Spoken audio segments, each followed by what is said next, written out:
A finales del siglo XI se viven tiempos de peregrinaciones y cruzadas. En este ambiente se abre camino un ideal de vida apostólica que cree en la penitencia, la espiritualidad y la pobreza suma. Este ideal se contraponía totalmente con la revolución que había experimentado el movimiento cluniacense.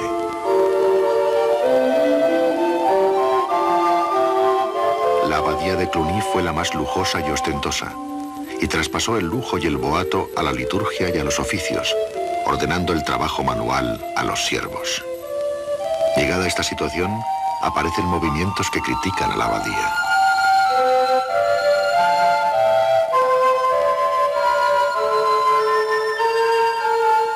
Pero también la sociedad cambiaba. Los mercaderes y artesanos fundaban burgos, la población aumentaba y se empezaba a salir del estancamiento económico.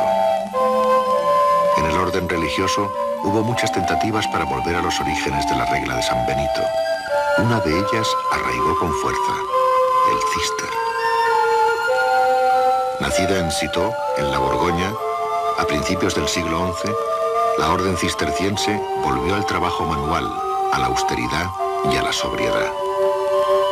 Para los monjes, la oración es el coloquio del alma con Dios y no debe ser perturbada por boatos superfluos.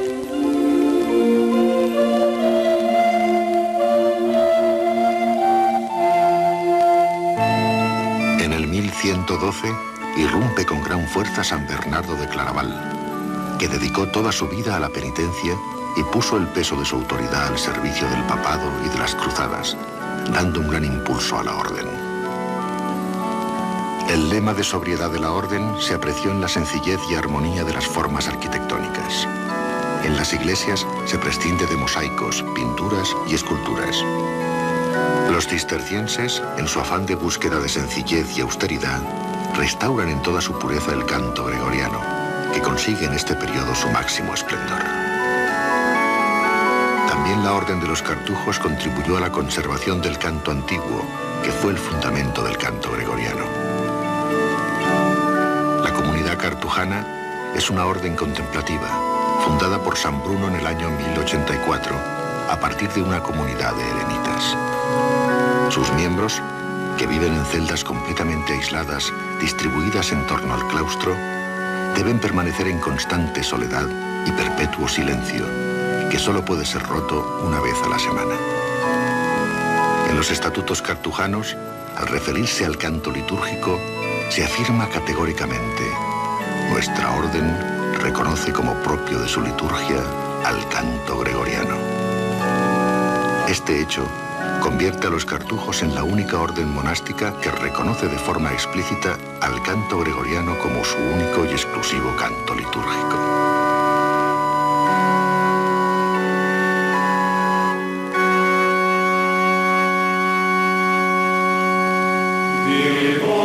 Las melodías litúrgicas de los siglos IX y X fueron transmitidas con gran fidelidad. Los primeros manuscritos con notación musical nos testifican una gran unidad. Pero en los siglos posteriores, la difusión del canto en Europa con diferentes notaciones provocó la introducción de variantes melódicas. Por otra parte, en la escritura sobre la línea se olvidaron las indicaciones rítmicas, con lo cual el sentido del ritmo fue perdiéndose poco a poco. Todas estas alteraciones llevaron al canto gregoriano a ser una sombra de lo que había sido. El auge de la polifonía fue paralelo al progresivo olvido de la teoría y de la práctica del gregoriano. En los códices de los siglos XV, XVI y XVII, el canto gregoriano sin sus signos expresivos es cantado de una forma irreconocible. Este periodo de decadencia duró hasta el siglo XIX, momento en el que se pusieron las bases del canto llano.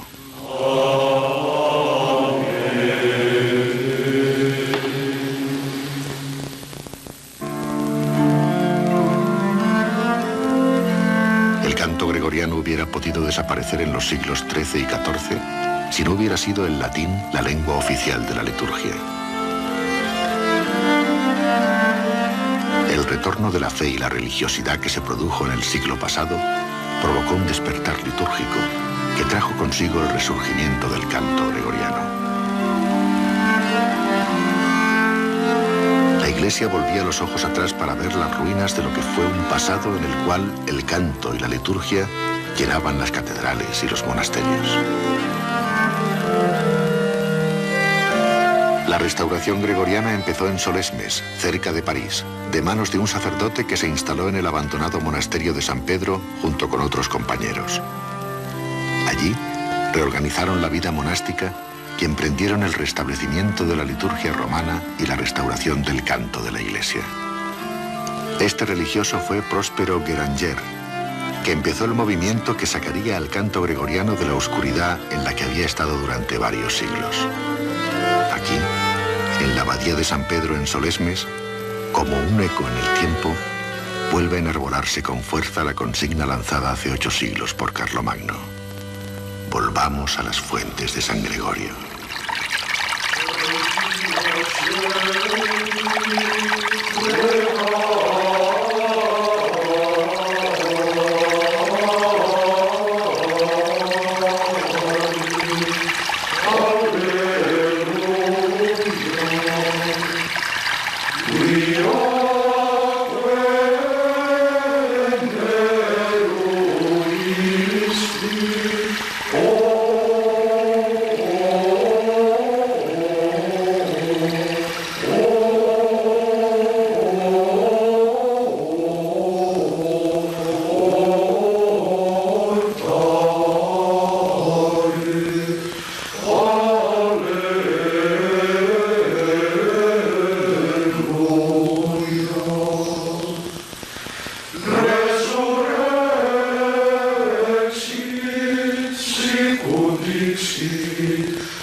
Para don Guéranger, la liturgia existía solo unida a la música.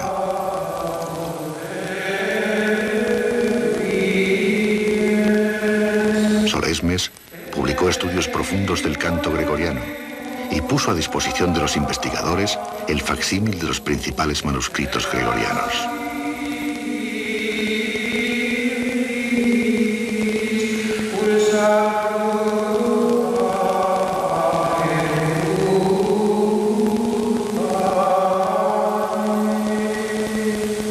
A medida que la técnica fotográfica avanzaba, el escritorio, la biblioteca de Solesmes, se enriquecía y permitía estudios cada vez más precisos.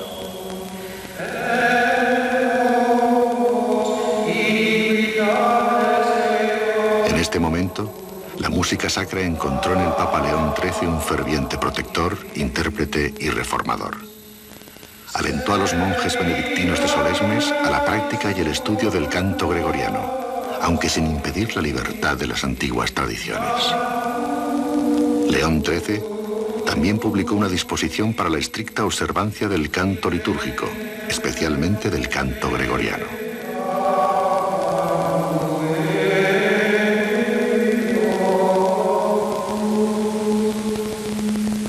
A principios de este siglo, el canto de los monjes benedictinos de Solesmes atrae al monasterio a músicos de todos los países, ávidos de oír las melodías gregorianas en toda su pureza y perfección. Solesmes es al mismo tiempo lugar de cita de cristianos del orbe entero que buscan oír en sus claustros el cantar de los primeros siglos. Allí se deleitan con el ritmo pausado de los salmos, la profundidad de los textos bíblicos, del gradual, de las antífonas a la Virgen. Los discos de la célebre abadía benedictina se han difundido por todo el mundo. Ya en el siglo XX, el Papa Pío X ocupa un lugar preeminente en este periodo de restauración del canto gregoriano, del cual precisó las leyes reguladoras, aprobadas por la Sagrada Congregación de Ritos. En el año 1903, el Papa aprobó una edición oficial del Canto de la Iglesia, cuya redacción había sido confiada a los monjes de Solesmes. Las reglas musicales de la Abadía de Solesmes son seguidas por la Escuela Superior de Música Sacra de Roma. Pío XI nombró presidente de esta escuela al padre Suñol, monje del monasterio de Montserrat, en Cataluña, quien contribuyó poderosamente a la difusión de las teorías rítmicas solesmenses. El Papa definió el canto gregoriano como el canto propio de la Iglesia romana que ha sido heredado de los antiguos padres. Ningún otro instrumento, ni el más delicado y perfecto, podrá competir en vigor de expresión con la voz humana para rezar y alabar al Altísimo.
Del gregoriano, promovida por los primeros papas del siglo XX, recibiría un fuerte golpe con las disposiciones aprobadas en el Concilio Vaticano II, siendo Papa Juan XXIII.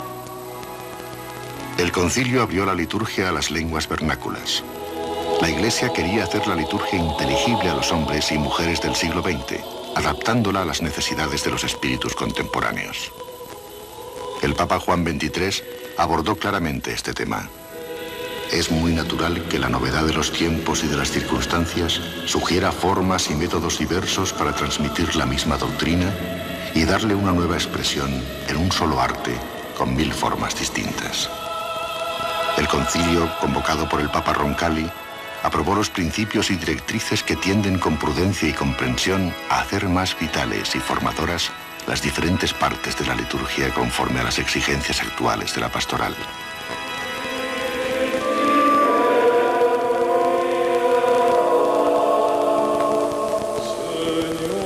La aplicación de estas directrices llevaron al abandono del canto gregoriano, que quedó relegado al recuerdo y dio paso a los cantorales en las lenguas propias de cada comunidad de creyentes.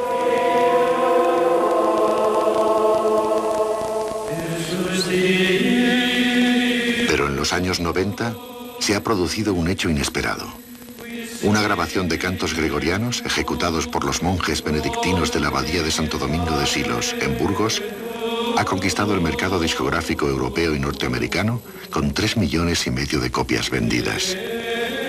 Este hecho ha propiciado que muchos jóvenes se interesen por el canto gregoriano y que proliferen los conciertos y audiciones. Y cada vez son más las agrupaciones de religiosos y de laicos que se reúnen para cantar melodías gregorianas. El canto gregoriano, una vez más, como en otros momentos de su historia, ha conseguido superarse y asegurar su pervivencia como legado musical de la humanidad.